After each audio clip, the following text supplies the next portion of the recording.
Hai, selamat pagi teman-teman. Kembali bergabung lagi dalam pembelajaran kita pagi ini, teologi sistematika. Sebelum kita belajar, mari kita bersatu dalam doa. Terima kasih Tuhan Yesus yang baik. Kami bersyukur Tuhan Yesus atas hari yang Kau berikan buat kami. Atas kembali anugerah-Mu yang melimpah Engkau berikan buat kami. Terima kasih Tuhan. Terima kasih kami menyerahkan tubuh jiwa roh kami Tuhan Yesus ke dalam tangan-Mu. Biar kami boleh terus menikmati damai sejahtera-Mu, sukacita-Mu boleh menjadi bagian hidup kami. Ampuni kami selalu Tuhan, ampuni segala salah dosa kami. Biar kami terus meresponi jaminan pengampunan yang daripada-Mu dengan benar Tuhan. Hidup kami boleh terfokus pada karya salib-Mu yang luar biasa Engkau berikan buat kami. Terima kasih Tuhan, terima kasih saat pagi hari ini kembali kami memohon kepadamu, meminta kepadamu Tuhan. Terus Tuhan Yesus berikan kami roh pengertian, hikmat daripadamu dalam kami belajar kebenaran firman-Mu. Biar ini tidak mendatangkan sia-sia buat kami, tapi boleh mendatangkan kekuatan Tuhan. Boleh mendatangkan mengubahkan sikap hati kami, pemikiran kami, biar kami boleh terus terfokus kepadamu Tuhan Yesus. Terima kasih Tuhan, tolong juga teman-teman kami mungkin yang mengikuti lewat Zoom online, Zoom offline. Tuhan berkati mereka seperti Engkau memberkati kami saat pagi hari ini. Engkau juga sudah persiapkan hamba-Mu. Kami percaya Tuhan hikmat-Mu, urapan-Mu terus Engkau berikan, Engkau tambahkan buat hamba-Mu. Biar apa yang diperkatakan hamba-Mu itu hanya untuk Engkau, untuk kemuliaan nama-Mu. Terima kasih Tuhan, terima kasih. Terpuji-pujilah Engkau. Kami mulai pembelajaran kami pagi ini dan kami beralaskan doa ini hanya dalam nama Tuhan Yesus Kristus. Haleluya. Amin.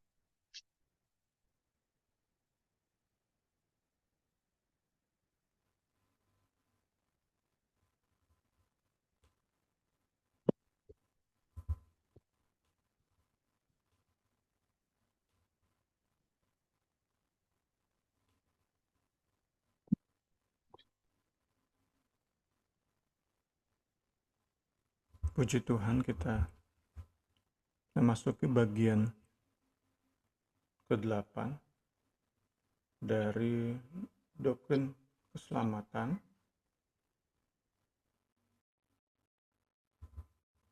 Kita lanjutkan pembahasan Ordo Salutis, bagian ketiga atau bagian akhir.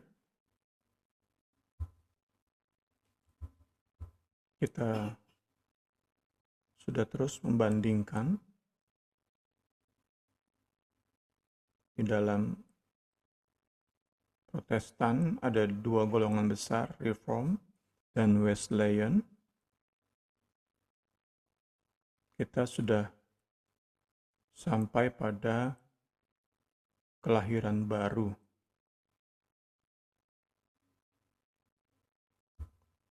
Pagi ini kita melihat pembenaran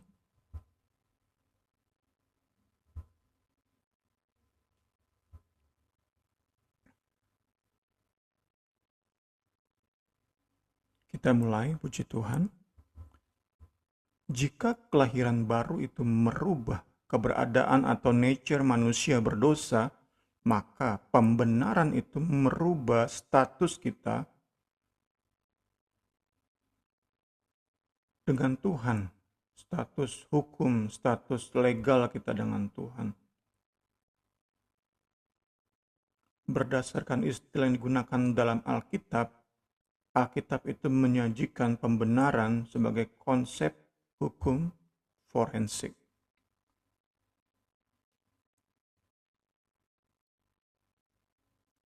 Apabila ada perselisihan di antara beberapa orang, lalu mereka pergi ke pengadilan dan mereka diadili dengan dinyatakan siapa yang benar, sadik, dan siapa yang salah.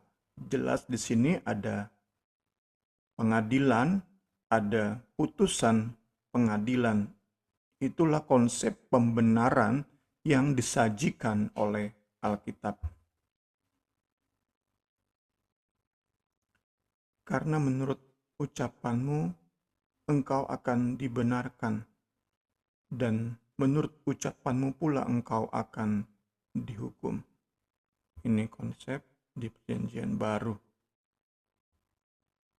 Pada prinsipnya sama-sama mengandung kekuatan hukum, mengandung legalitas.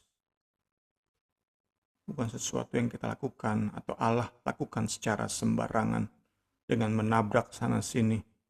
Hukum yang Ia sendiri tegakkan, Ia sendiri buat. Pembenaran menunjuk pada tindakan Allah menyatakan manusia berdosa, bebas dari vonis dosa, bebas dari hukuman dosa, dan dinyatakan benar.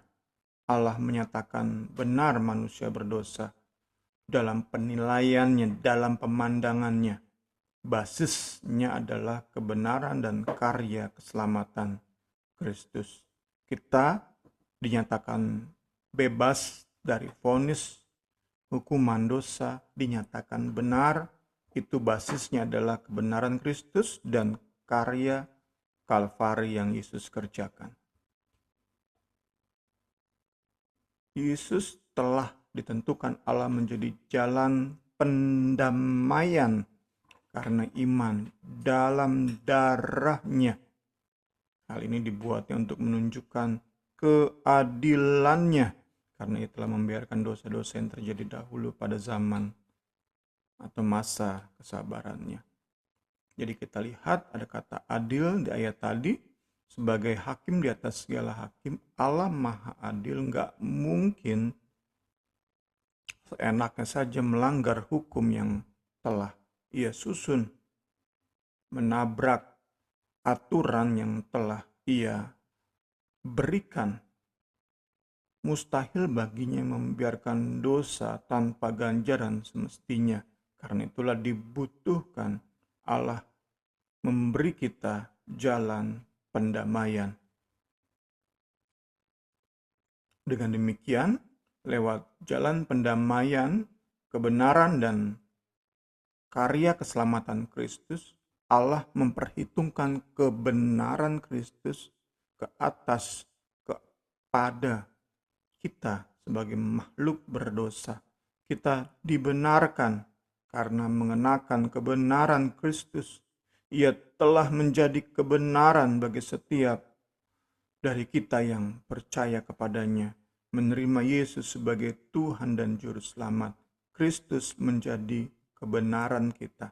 Kita dibenarkan karena mengenakan kebenaran Kristus. Allah memperhitungkan kita sebagai orang benar, menilai kita sebagai orang benar karena kita mengenakan kebenaran Kristus. Tetapi oleh Dia kamu berada dalam Kristus Yesus, yang oleh Allah telah menjadi hikmat bagi kita. Ia membenarkan, menguduskan, dan menebus kita. Puji Tuhan. Untuk menjelaskan konsep pembenaran ilahi, Rasul Paulus menggunakan dua contoh dari Perjanjian Lama, yaitu Abraham dan Daud. Pertama Abraham, Allah memperhitungkan kebenaran Abraham. Allah memandang, melihat, menilai Abraham itu benar oleh karena imannya. Sebelum ia menunjukkan ketaatannya kepada Allah, oleh karena iman, Allah sudah melihat Abraham itu benar. Kemudian Daud.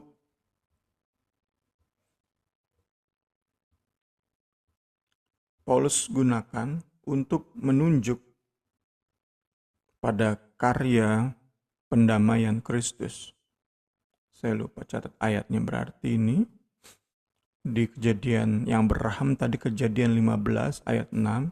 Lalu percayalah Abram kepada Tuhan, dan Tuhan memperhitungkan hal itu kepadanya sebagai kebenaran.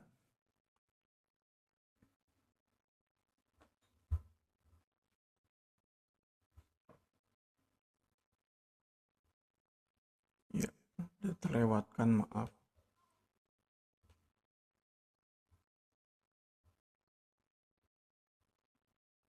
Abraham dan Daud.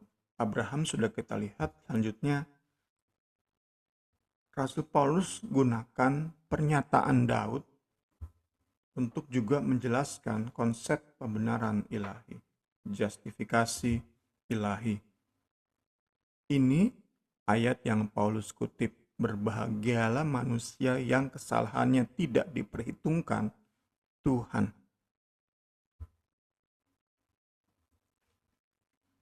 Di ayat ini Paulus mengutip pernyataan Daud, berbahagialah orang yang diampuni pelanggaran-pelanggarannya dan yang ditutupi dosa-dosanya. Berbahagialah manusia yang kesalahannya tidak diperhitungkan Tuhan kepadanya. Paulus mengutip pernyataan Daud untuk menjelaskan sikap Allah yang tidak memperhitungkan kesalahan seseorang.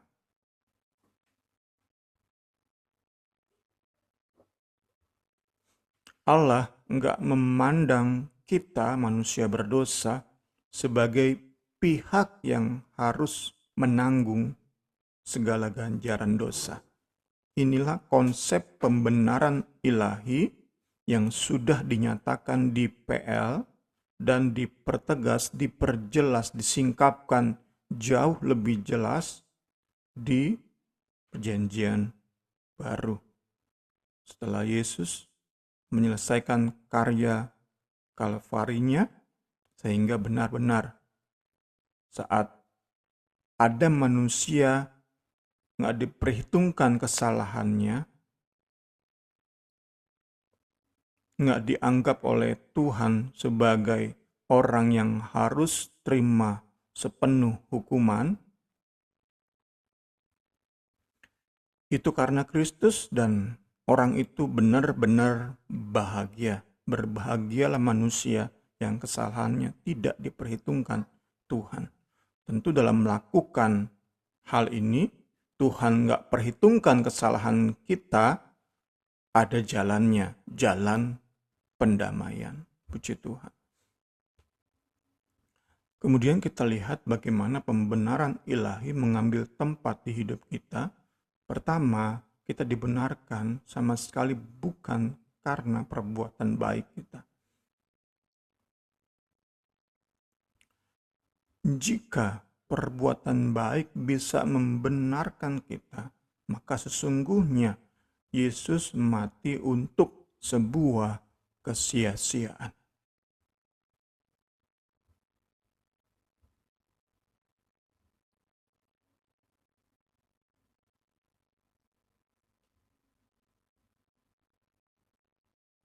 Allah tidak menolak kasih karunia Allah, sebab sekiranya ada kebenaran oleh hukum Taurat, ada pembenaran oleh perbuatan baik,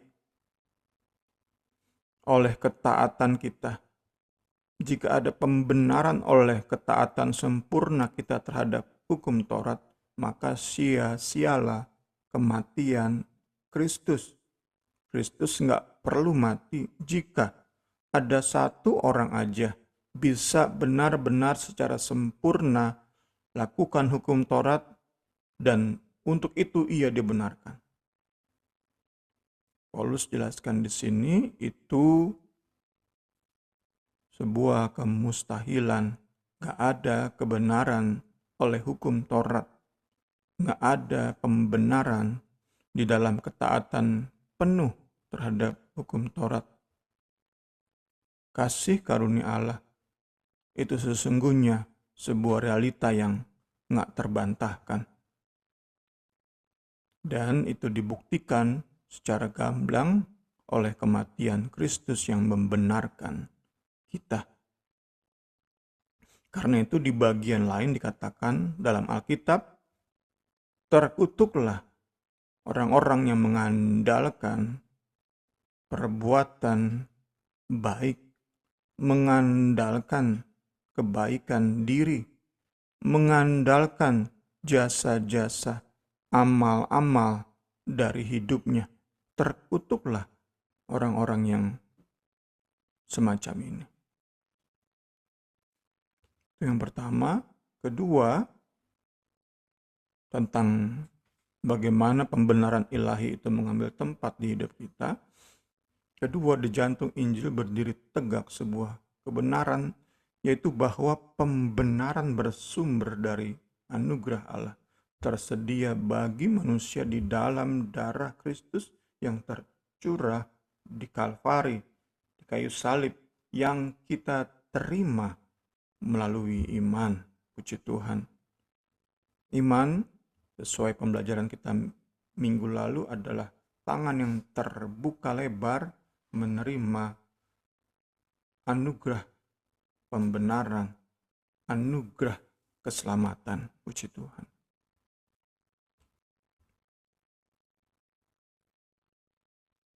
Jadi sama seperti oleh ketidaktaatan satu orang, semua orang telah menjadi orang berdosa.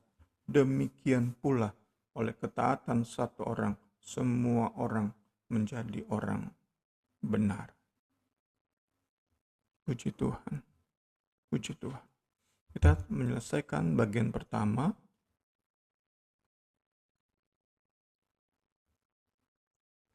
Setelah kelahiran baru ada pembenaran. Kemudian kita lihat pengangkatan anak atau adopsi ilahi. Bukan hanya melakukan perubahan status legal kita, Allah pun membawa kita manusia berdosa ke dalam hubungan yang baru dengan Dia. Sejak Adam Hawa masuk ke dalam perangkap iblis, menerima tipu daya iblis, manusia berada dalam hubungan yang bermusuhan dengan Allah. Manusia menjadi seteru Allah. Namun setelah kelahiran baru, pembenaran, kita dibawa kepada sebuah hubungan yang baru. Ia mengangkat kita menjadi anaknya, menjadikan kita bagian dari keluarganya. Secara legal, adopsi adalah karya Allah menganugerahkan hak, kemudian privilege atau keistimewaan, dan tanggung jawab sebagai bagian anggota keluarga Allah kepada setiap orang yang menerima Yesus sebagai Tuhan dan Juru Selamat. Inilah adopsi ilahi. Dalam PL, adopsi ilahi itu muncul hanya dalam bentuk ide. Sedangkan dalam PB, Rasul Paulus yang menyatakan konsep ini secara gamblang. Kita lihat ayat di Amsal, ini konsep adopsi dalam PL. Dalam suatu rumah tangga, budak yang bijaksana dapat melebihi kedudukan status anak kandung yang menjatuhkan nama baik keluarga. Budak seperti itu akan menerima warisan sama seperti anak-anak lelaki tuannya. Budak diadopsi jadi anak demikian rupa sehingga segala hak, keistimewaan, tanggung jawab sebagai anggota keluarga itu diterima oleh si budak. Itu konsep PL. Masuk ke konsep PB yang merupakan tulisan-tulisan Rasul Paulus bicara tentang adopsi. PB menunjuk pada karya Allah dalam rentang kekekalan, yaitu di masa sebelum dunia dijadikan, di masa kini, dan di masa yang akan datang. Ini yang Paulus tuliskan dalam surat-suratnya, puji Tuhan, tentang adopsi di masa lalu. Paulus jelaskan bahwa sebelum dunia ini ada, sebelum dunia diciptakan, Allah telah memilih kita untuk menjadi anak-anaknya di dalam Kristus. Ini membawa kita kembali kepada urutan 3 awal pengetahuan sebelumnya, pemilihan, penetapan. Kita dibeli Allah menjadi anak-anak Allah di dalam Kristus sebelum dunia dijadikan. Puji Tuhan. Jadi dalam kekekalan Allah telah memilih kita. Sebab di dalam Dia Allah telah memilih kita sebelum dunia dijadikan, supaya kita kudus dan tak bercacat di hadapannya. Dalam kasih Ia telah menentukan kita dari semula oleh Yesus Kristus untuk menjadi anak-anaknya sesuai dengan kerelaan kehendaknya. Kemudian lanjut di masa kini, apa yang Paulus jelaskan tentang adopsi sebagai karya Allah di masa kini, di kekinian. Paulus jelaskan bahwa setiap orang percaya itu menerima roh adopsi, bukan roh yang menjadikan kita bermental budak, roh yang menjadikan kita taat di dalam ketakutan, seperti halnya seorang budak. Yang kita terima adalah roh adopsi ilahi yang memampukan kita berseru Aba, Bapa, yang menghasilkan ketaatan bukan karena takut, tapi karena kita ingin menyenangkan hati Bapa dengan menjaga nama baik keluarga Allah. Itulah roh adopsi yang bekerja di dalam kekinian. Puji Tuhan, puji Tuhan. Masa yang akan datang, sebelum masa akan datang kita lihat ayatnya dasarnya. Sebab kamu tidak menerima roh perbudakan yang membuat kamu menjadi takut lagi, tetapi kamu telah menerima roh yang menjadikan kamu anak Allah. Oleh roh itu kita berseru, ya Aba, ya Bapa.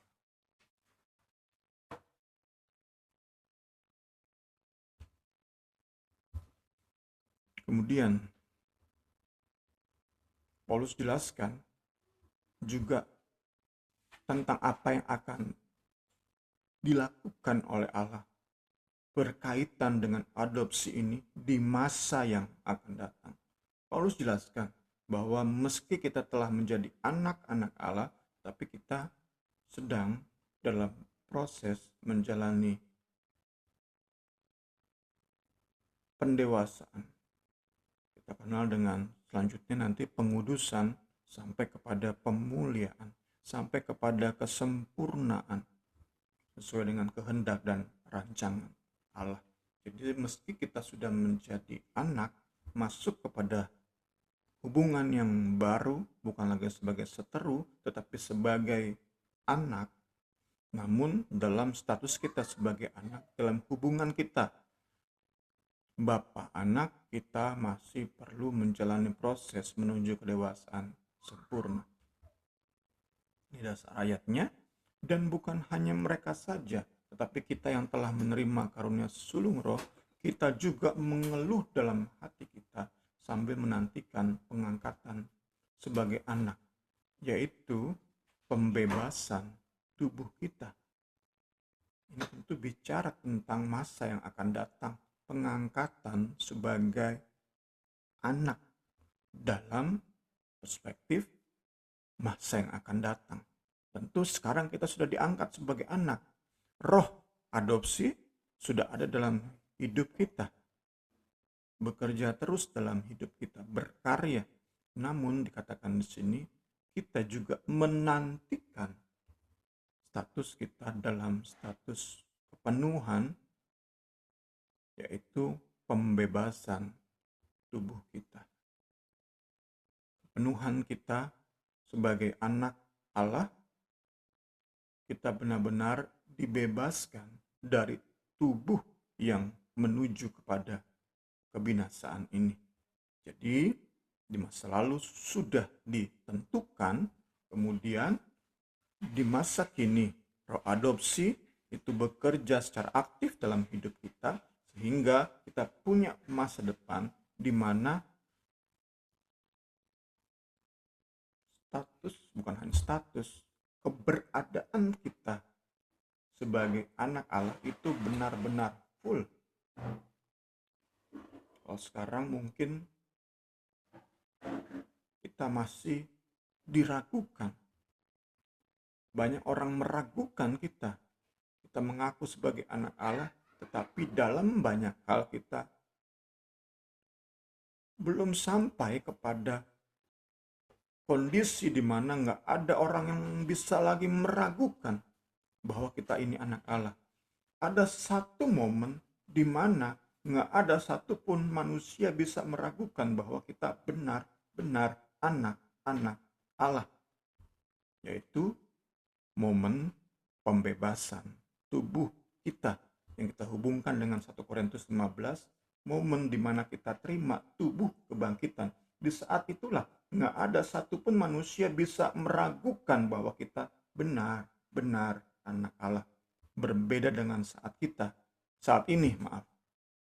ini meski dalam hidup kita ada roh adopsi, roh kudus yang menjadikan kita anak-anak Allah, kita bisa berdoa, panggil dia Abba Bapa, Babe, dan lain sebagainya, sebutan Bapa yang paling intim kepada Allah kita di dalam Yesus Kristus. Namun demikian, meskipun kita panggil dia dengan sebutan Bapa paling intim sekalipun, sesuai dengan budaya dan bahasa kita, namun demikian tetap saja orang masih bisa meragukan apakah kita ini benar-benar anak Allah. Meski kita punya adopsi, kita panggil dia Bapa, kita jalani hidup sedapat mungkin benar-benar mencerminkan bahwa kita anak Allah, tetap masih banyak orang bisa meragukan status kita sebagai anak Allah.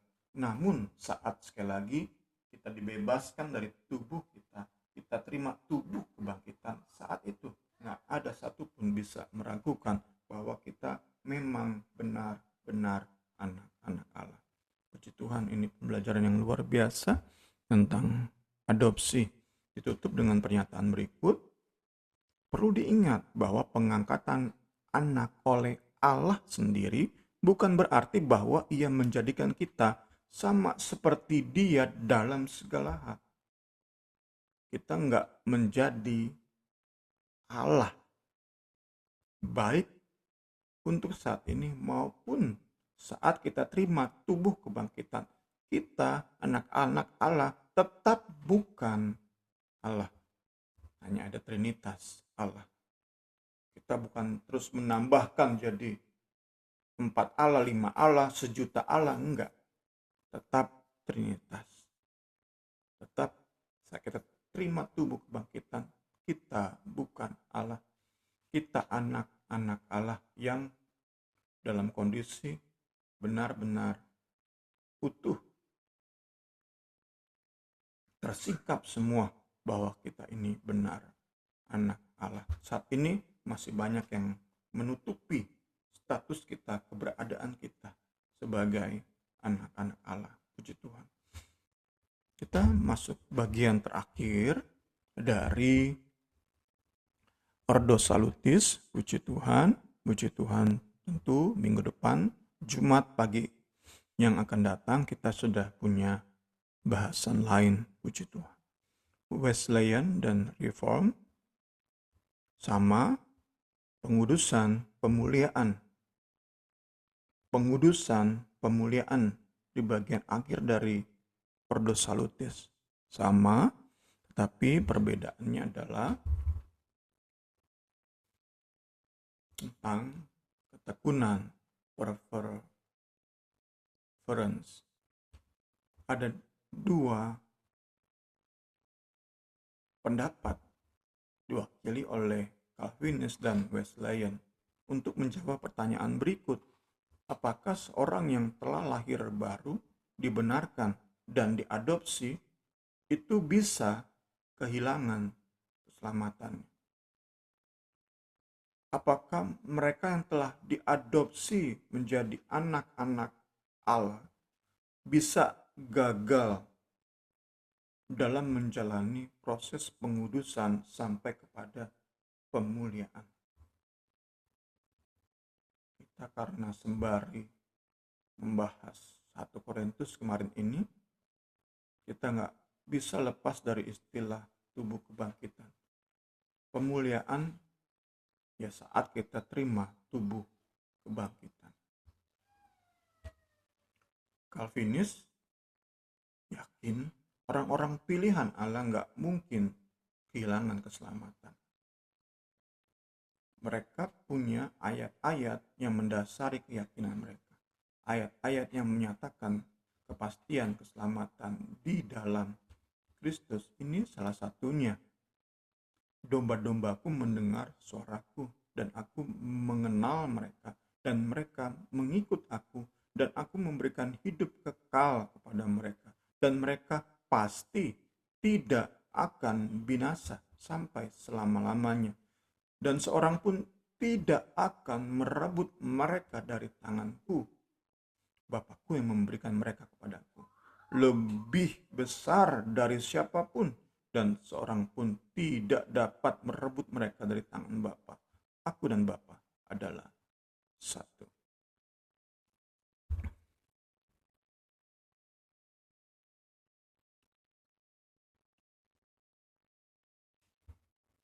Dapat kita katakan jawaban terhadap apakah seorang anak Allah bisa kehilangan keselamatan.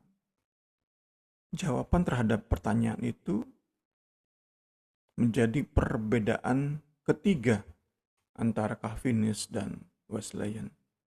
Kemarin kita sudah lihat tentang pengetahuan, pemilihan, dan penetapan, itu perbedaan pertama. Kemudian tentang posisi kelahiran baru, itu perbedaan kedua.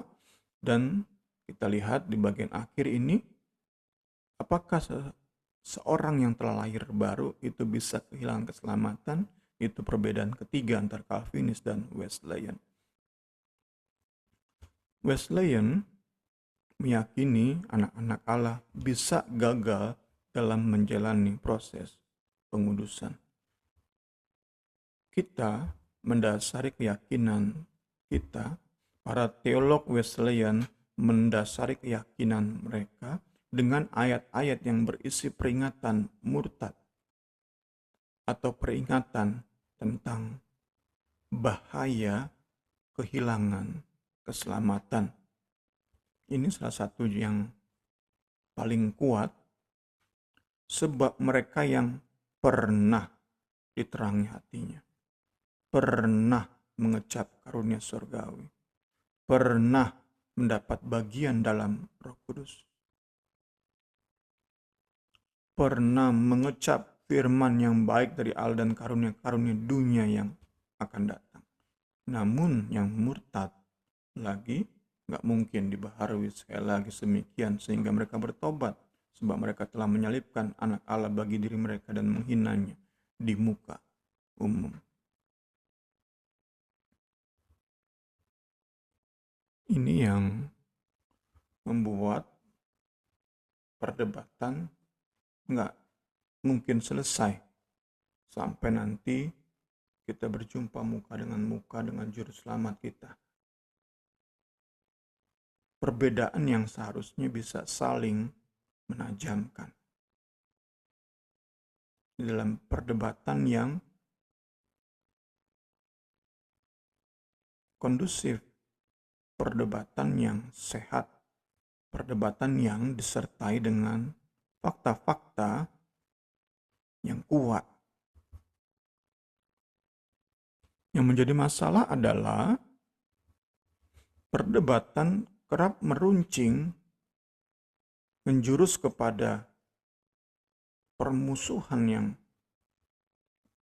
membuat kekristenan itu menjadi tercoreng namanya karena kedua kubu saling tuding tanpa lebih dahulu memperdalam fakta. Di satu sisi, Calvinis menuding Wesleyan itu mengajarkan bahwa keselamatan itu begitu mudah keluar masuk di hidup seorang percaya. Hilang atau keluar saat seseorang melakukan dosa yang bahkan sangat kecil. Kemudian seseorang ini akan terima kembali keselamatan saat ia mengaku dosa dan minta ampun. Seolah-olah Wesleyan mengajarkan bahwa kasih, kesabaran, anugerah Allah itu begitu rapuh. Seperti kaca yang paling tipis, begitu sensitif. Sehingga saat Allah harus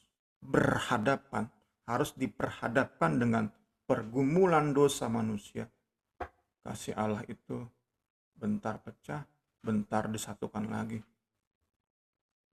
Ini yang dituduhkan oleh kaum Calvinis kepada Wesleyan. Tentu ini tuduhan yang gak berdasar. Ini bukan keyakinan dari para teolog Wesleyan. Mungkin ada sekelompok kecil kaum Pentakosta karismatik yang meyakini konsep seperti ini. Kita sebut saja Wesleyan ekstrim. Tetapi mayoritas teolog Wesleyan, teolog Pentakosta karismatik yang benar-benar dalami firman, yang mendalami firman, mempelajari firman dengan pembelajaran yang komprehensif dan detail, konsep yang dituduhkan ini enggak diyakini oleh para teolog Wesleyan. Saat kita hubungkan dengan pembelajaran kita tentang dosa menghujat Roh Kudus, kita bisa sambungkan bahwa seseorang bisa kehilangan keselamatan hanya saat ia sampai pada tahap dosa menghujat Roh Kudus. Jadi benar, memang seseorang bisa kehilangan keselamatan, tetapi hanya saat ia menghujat Roh Kudus. Bukan sembarang dosa. Apalagi banyak digunakan oleh pendeta-pendeta yang dengan cara mudah mengeruk perpuluhan dari jemaat, nggak bayar perpuluhan, kehilangan keselamatan. Itu konsep yang nggak diajarkan baik oleh Alkitab juga oleh kaum Wesleyan, para teolog Wesleyan yang belajar benar. Bukan itu konsep yang diajarkan oleh kaum Wesleyan, tapi itu dituduhkan oleh Calvinis kepada Wesleyan. Itu yang membuat perdebatan kerap meruncing, sehingga perbedaan pendapat bukan saling menajamkan, sehingga ada keseimbangan, ada hal-hal baru yang keluar dari Alkitab yang sebelumnya nggak pernah muncul, karena saling menajamkan perdebatan yang sehat, tapi justru saling menjatuhkan, menghancurkan, membuat kekristenan namanya buruk. Kita nggak mau jatuh dalam kesalahan seperti itu.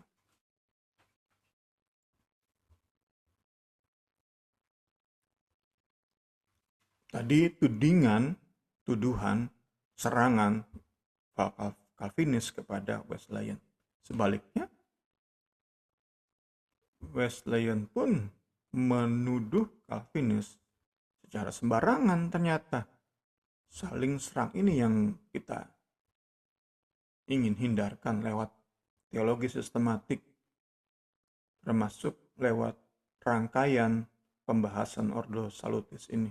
Kita nggak mau jadi orang-orang yang membuat perbedaan meruncing menuju kepada tindakan-tindakan atau sikap-sikap yang saling menjatuhkan. Tuhan Yesus tolong kita semua mengerti bagian-bagian ini. Kita hidup di zaman yang lebih modern, sudah jauh lebih terbuka. Kita bisa belajar dan belajar, sehingga perbedaan yang ada saling menajamkan. Puji Tuhan. Wesleyan sebaliknya kerap menuding Calvinis sebagai orang-orang yang ingin hidup sebebas mungkin melakukan dosa tanpa harus merasa takut kehilangan keselamatan. Itulah yang banyak kali kita dengar. Oh, orang-orang Calvinis, orang-orang Reform, itu orang-orang yang mengajarkan sekali selamat, tetap selamat. Itu karena mereka ingin melakukan dosa terus-menerus. Ingin menikmati dosa. Jelas konsep yang nggak benar itu. Kita menuding mereka orang-orang yang nggak memiliki Roh Kudus. Karena itu mereka nggak mengalami kekudusan. Mereka senang dengan dosa. Mereka nggak punya Roh Kudus, karena itu mereka nggak ingin dikuduskan. Konsep yang nggak mereka akui, itu bukan yang mereka ajarkan. Mungkin ada orang-orang tertentu, oknum Calvinis ekstrim kita bilang, yang mengajarkan konsep semacam ini.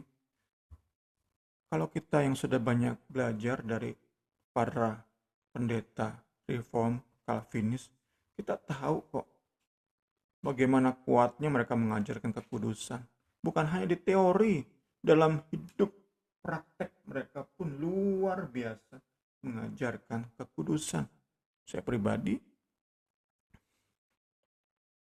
saya minder dengan tingkat kekudusan hidup yang diajarkan oleh contoh John Piper dan Paul Washer. Para Calvinis. Minder. Karena begitu tinggi standar kekudusan yang mereka sajikan dalam khotbah-khotbah pengajaran-pengajaran mereka. Apa yang dituduhkan oleh kaum Pankar terhadap Calvinis itu ngaco. Seperti ngaco yang tadi Calvinis nuduh kita sebagai orang-orang yang nganggap kasih Allah itu fragile, rapuh. Tuhan Yesus tolong kita semua. Karena itu, kita memasuki bagian-bagian akhir. Memang kita nggak mungkin memegang kedua-duanya. Nggak mungkin, karena memang berbeda. Memang berbeda, nggak mungkin kita pegang kedua penafsiran, kita ngaku sebagai Calvinis pada saat yang sama sebagai Wesleyan. Kita nggak bisa pegang dua-duanya.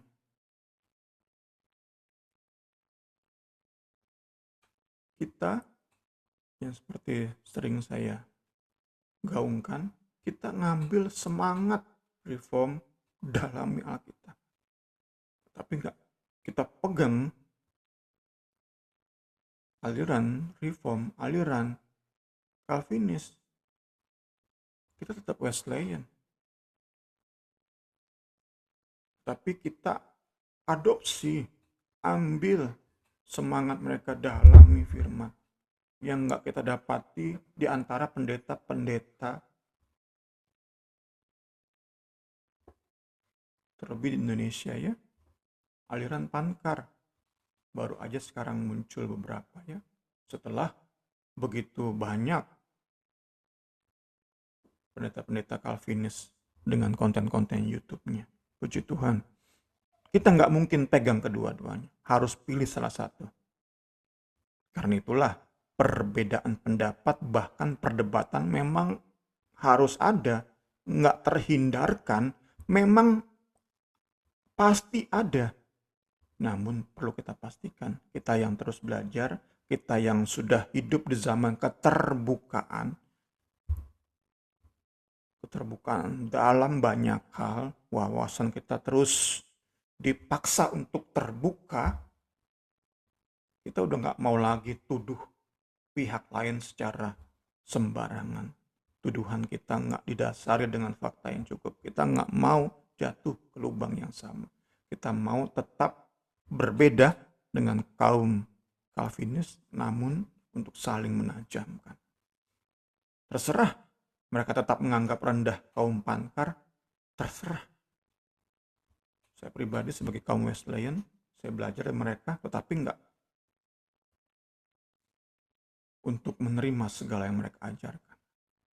Kita mau sebagai penyeimbang dengan the rise of Calvinism, bangkitnya, berjayanya Calvinism. Kita mau sebagai kaum penyeimbang. Kita percaya para teolog-teolog di Amerika Serikat yang beraliran Wesleyan juga punya semangat yang sama. Nggak sembarangan jiplak apa yang ditampilkan oleh Calvinisme. Kita punya dasar-dasar yang juga kuat. Puji Tuhan. Bagian akhir, inilah perbedaannya. Kaum Wesleyan itu menafsirkan ayat-ayat tentang murtad itu secara lebih sederhana, yaitu bahwa peringatan murtad Alkitab berikan karena memang ada bahaya murtad. Peringatan ayat-ayat tersebut merupakan rambu terhadap sebuah bahaya nyata. Jadi contohnya ayat seperti ini. Dan karena makin bertambahnya kedurhakaan, maka kasih kebanyakan orang akan menjadi dingin. Tetapi orang yang bertahan sampai kepada kesudahannya akan selamat. Kasih menjadi dingin, bertahan sampai kepada pemuliaan. Itu yang kita dapat dari ayat ini. Ada rambu, kita bayangkan di jalanan yang menyusuri pegunungan, di situ akan banyak rambu.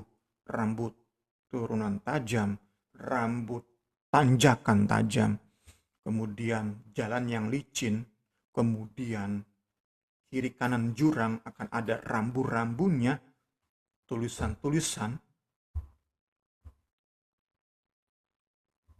Itu ditegakkan, rambu-rambu itu ditegakkan karena memang ada bahayanya.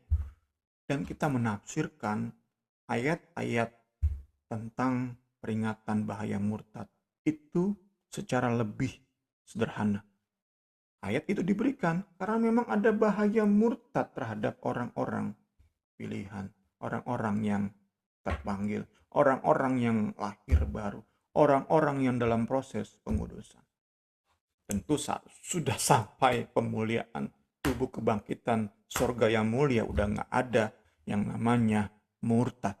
Tapi selama proses pengudusan, kita percaya masih ada bahaya murtad. Seperti yang disajikan oleh ayat ini. Banyak kedurhakaan, kasih dingin nggak ditanggapi secara benar, kasih dingin ini rambu. Mau nggak perhatikan rambu? Saat kasih kita menjadi dingin, kita mau nggak langsung berwaspada nih? Oh berarti saya sedang menuju murtad nih.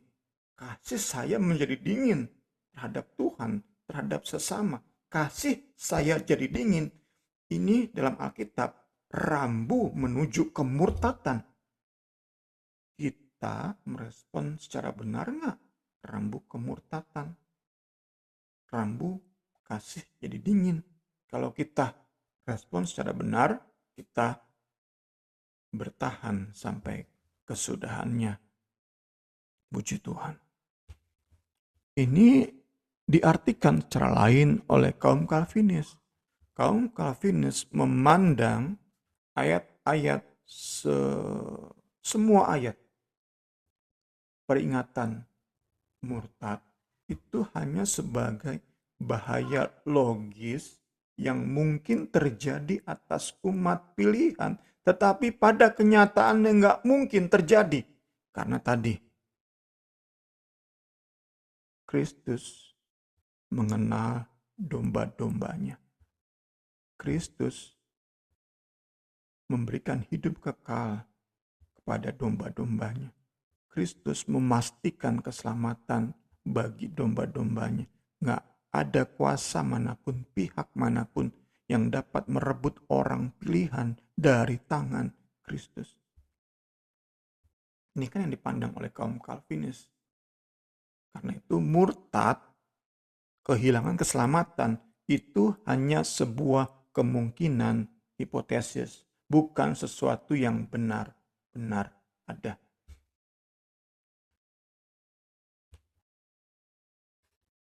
Ini tentu ayat favorit kaum Calvinis.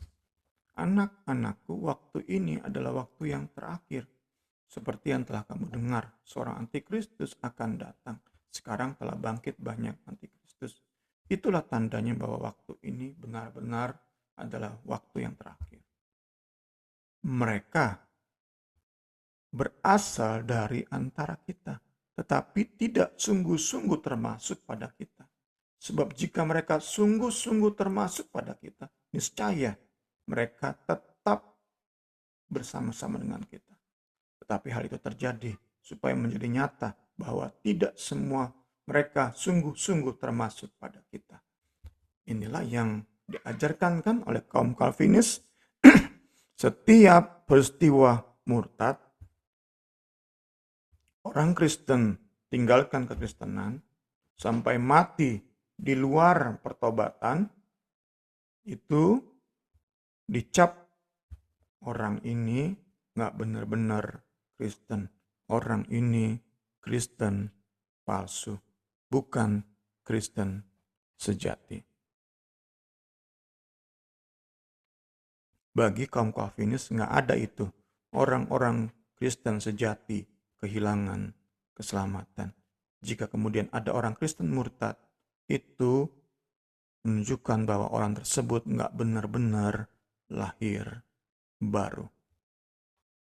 Tuhan Yesus tolong kita semua menyadarkan kita bahwa perbedaan mau nggak mau ada, perdebatan bahkan nggak terhindarkan. Kita tentu nggak tahap berdebat secara frontal, secara langsung, karena kita bukan dokter-dokter teologi, namun lewat pembelajaran kita jadi lebih lagi diberi pemahaman bahwa perbedaan nggak mungkin terhindarkan, tapi kita bisa membuat perbedaan itu menjadi sesuatu proses saling menajamkan, bukan saling menjatuhkan. Tuhan Yesus tolong kita semua lewat pembelajaran kita di pagi hari ini. Silakan Ibu Rini.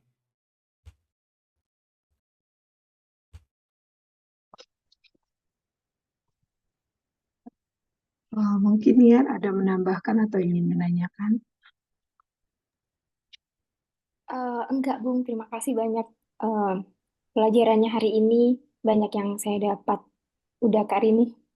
Oke, makasih Niar. Kita akan tutup pembelajaran pagi ini. Nanti saudara Niar pimpin doa ya. Doa tutup. Ya, baik, Kak. Mari kita berdoa. Tuhan Yesus, kami sungguh bersyukur. Berterima kasih atas hari yang baru yang Tuhan sudah anugerahkan bagi kami semua ya Bapa. Kami bersyukur di pagi hari ini kami boleh lagi dikuatkan Tuhan oleh pelajaran tentang karya keselamatan Tuhan. Tuhan Yesus, kami bersyukur kami boleh ya Tuhan Yesus Engkau kenali sebelum dunia dijadikan. Kami bersyukur Tuhan, kami boleh Engkau angkat sebagai anak-anak-Mu Tuhan Yesus. Dan kami percaya ya Tuhan Yesus tidak ada yang memisahkan kasih-Mu dalam hidup kami. Karena sempurna ya Tuhan dalam segala sesuatu, dalam pengampunan-Mu ya Bapa. Tuhan kami mau berserah kepada-Mu ya Bapa. Pelajaran hari ini membuka mata hati kami. Kiranya Tuhan terus tuntun kami Tuhan. Kami mau jadi orang-orang yang terus ya Tuhan Yesus mau melihat segala sesuatu dari kacamata Tuhan. Kami tidak mau ekstrim Tuhan dari Sudah. satu yang lain, tapi kami mau lebih seimbang ya Tuhan Yesus dalam kebenaran-Mu ya Bapa. Sudah. Mau menuduh, kami nggak mau berdebat Tuhan, tapi kami mau lebih lagi Tuhan Yesus dari kebenaran demi kebenaran. Kami mau Amin. terus Tuhan, terus diteguhkan Tuhan Yesus untuk terus memuliakan nama-Mu, untuk terus melihat kebesaran-Mu ya Bapa. Hubungan kami dengan Tuhan bisa terus ya Tuhan Yesus lebih dekat dari hari ke hari Tuhan. Terima kasih Tuhan Yesus. Tuhan kami percaya Tuhan Terima Roh kasih. sudah terus membimbing Semi dalam setiap pelajaran kami ya Bapa. Terima kasih Ya Tuhan. Tuhan, terkadang Tuhan pelajaran-pelajaran ini Tuhan Yesus, tapi kiranya Tuhan memberikan hikmat buat Bung Semi ya Bapa. Amin. Buka hati setiap anakmu yang mendengar, Tuhan yang bukakan ya Bapa. Tidak ada yang sia-sia Tuhan dari setiap pelayanan anak daripadamu. Tetapi kami percaya Tuhan Yesus cepat atau lambat kebenaran ini boleh didengar ya Tuhan Yesus. Terima kasih Pada Tuhan. orangnya Bapa. Terima kasih untuk segala resources. Terima kasih untuk waktu, semangat, energi yang Tuhan beri buat Bung Semi untuk mencari kebenaran firman Tuhan sehingga kami boleh menerimanya ya Bapa. Diberkati dengan firman-Mu lebih heran lagi ya Bapa. Memberkati juga keluarganya, Karini dan anak-anaknya Tuhan. Tuhan tahu apa yang menjadi kebutuhan mereka. Tuhan tahu juga Tuhan. Dan Tuhan memberikan berkat terus, terutama berkat rohani menjadi bagian dari keluarga ini ya Bapa. Pujilah nama Tuhan Yesus. Kami juga berdoa untuk semua teman-teman kami, saudara-saudara kami yang kami kasihi Tuhan Yesus. Kami Tuhan berdoa Yesus. mereka boleh dijamah Tuhan Yesus, agar mereka boleh terus merindukan untuk mengenal kebenaran firman-Mu ya Bapa. Kami percaya Tuhan, Tuhan bekerja dalam hati mereka, bekerja dalam pikiran mereka untuk bisa terus hidup dengan firman ya Bapa. Terima kasih Tuhan, kami sudah bersyukur, kami naikkan doa ini hanya dalam nama Tuhan Yesus Kristus. Haleluya. Amin. Terima kasih ya Niat.